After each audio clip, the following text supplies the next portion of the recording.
현관문 열기만 기다린 남자. 대체 왜 또 누구 현관문이길래 이런 걸까요? 안진용 기자님. 네, 다름 아닌 헤어진 전 여자친구의 현관문이었습니다. 그리고 그 현관문이 열린 순간 끔찍한 일이 발생했습니다. 어머나? 영상 보면서 설명드리겠습니다. 뭔데요, 네? 부산의 한 오피스텔 앞에 시민들이 몰려 있습니다. 어머. 소방구급대가 황급히 들것을 옮기고 또한 건물 밑에는 에어매트를 급히 설치하는 모습입니다. 그제 저녁 30대 남성이 전 여자친구를 흉기로 살해하고 스스로 경찰에 신고했는데요. 어머. 범행 후 남성은 오피스텔 옥상에서 투신을 시도하려다 출동한 경찰에 붙잡혀 지금 끌려나고 있는 모습을 보고 계십니다. 저 가운데 있던 인간인가 본데 당시에 이 상황을 목격하신 분 얘기 들어보시고 이어가 보도록 하겠습니다. 남자는 옷에 붙어서 묻어있어. 다리 쪽에. 피가 막 자고 있어. 그거에 돼 있고 이랬더라고. 세상에 지금 살해? 지금 이런 단어가 나왔어요. 저 인간이 왜 이런 짓을 저지른 거예요? 일단 30대 남성과 20대 여성이거든요. 두 사람은 1년 정도 교제를 한 걸로 알려지고 있습니다. 세상에. 그런데 헤어졌어요.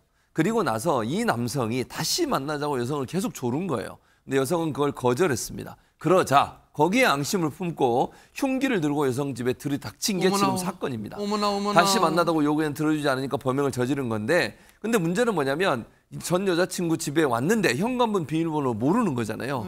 그래서 계속 기다렸어요. 어머나. 왜냐면 여자친구는 당연히 안 열어주죠. 어머나. 그러니까 현관문 비밀번호 모르는데 뭘 기다렸냐. 문이 열리기만을 기다렸는데 그 사이에 이 피해자가 음식을 배달을 시킨 거예요.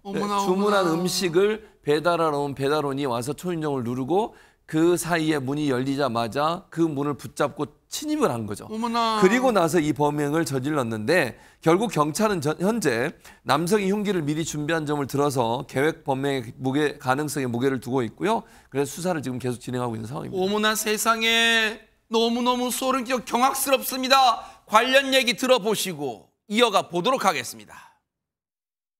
남자가 원해서 헤어진 게 아니니까 약간 매달리고 이래 안 되겠습니까? 자세한 범행 동기를 좀 더 조사를 해봐야 됩니다. 최명기 원장님, 이게 이제 이른바 교제살인 이걸로 불리는 그런 사건 같은데, 아니 헤어지자고 했다고 왜 사람 목숨을 이렇게 해합니까 진짜? 일단 첫 번째 단계는 뭔가 하게 되면 여성이 헤어지자 그랬을 때 그 이유를 받아들이지를 못해요. 왜냐하게 되면은 이러이러하게 네가 잘못을 해서 난 헤어지는 거야 하더라도 내가 그렇게 행동하게끔 만든 건 너잖아 라고 하면서 받아들이지 못하고요. 두 번째는 본인이 이 여성과 헤어졌을 때 자신의 삶은 거의 끝났다고 생각을 해요. 지금처럼 불행할 테고 앞으로도 불행할 테고 이런 불행한 삶은 계속 살 수 없어라고 생각하게 되는 거고요. 세 번째가 제일 잔인하고 그런 어떤 심리인데요. 이 여성이 내가 불행하면 자기만 죽으면 되지요. 내가 죽은 다음에 다른 남성을 만나서 행복하게 사는 거를 갖다 가능성을 완전히 0으로 만들고 싶어요. 세상에. 아니 근데 이런 폭력성이요. 허준 변호사님, 저 악마 같은 인간의 폭력성이 갑자기 터져나오지는 않았을 것 같은데 뭔가 이 조짐 같은 건 없었을까요? 어떻습니까?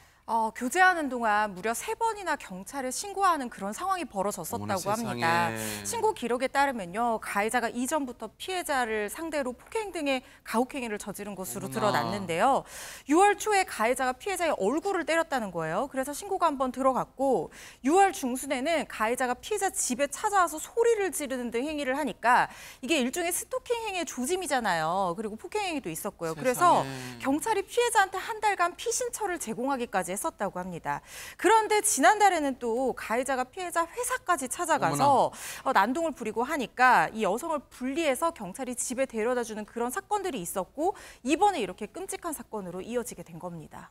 아쉬움이 남는 대목은 허주연 변호사님, 이 정도였으면 경찰이 조금 더 적극적으로 이 사안에 개입을 했었으면 어땠을까 하는 생각이 남아요. 네, 저도 이게 굉장히 이제 스토킹 사건 진행해 보면 이런 부분 상당히 안타까운 그런 상황들이 그 사건마다 많이 발생을 하는데요. 그런데 이 사건 같은 경우에 경찰이 우리 법과 제도 내에서 할 수 있는 최선의 조치를 취했다는 생각이 일단은 듭니다. 세상에. 왜냐하면 한 달 동안 피신처도 제공을 했고, 그리고 가해자 피해자를 직시하는 분리 조치도 취했고, 그리고 피해자한테 남성의 처벌이나 스마트워치 착용 같은 신변 보호 조치를 취하겠냐 이렇게 물어봤는데 피해자가 이걸 원치 않아서 세상에. 제공을 하지 못했다는 거예요. 그런데 스토킹 범죄 그리고 이 교제 폭력이 정말 위험한 것이 뭐냐면 이게 24시간 경호를 할 수 없는 상황에서 우리가 스마트워치를 제공받는다고 하더라도 언제 어디서 가해자가 나타나서 어떻게 할지 모르기 그러네요, 때문에 진짜. 이걸 누르면 출동하는 순간 그 사이 시간에 이미 사건이 벌어지는 경우들이 많다는 거예요.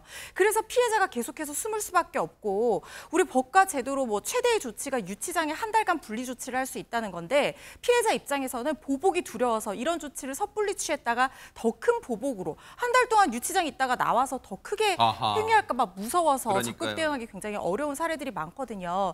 이게 참 난제인데요. 이번 사건도 상당히 안타까운 사건이라는 생각이 듭니다.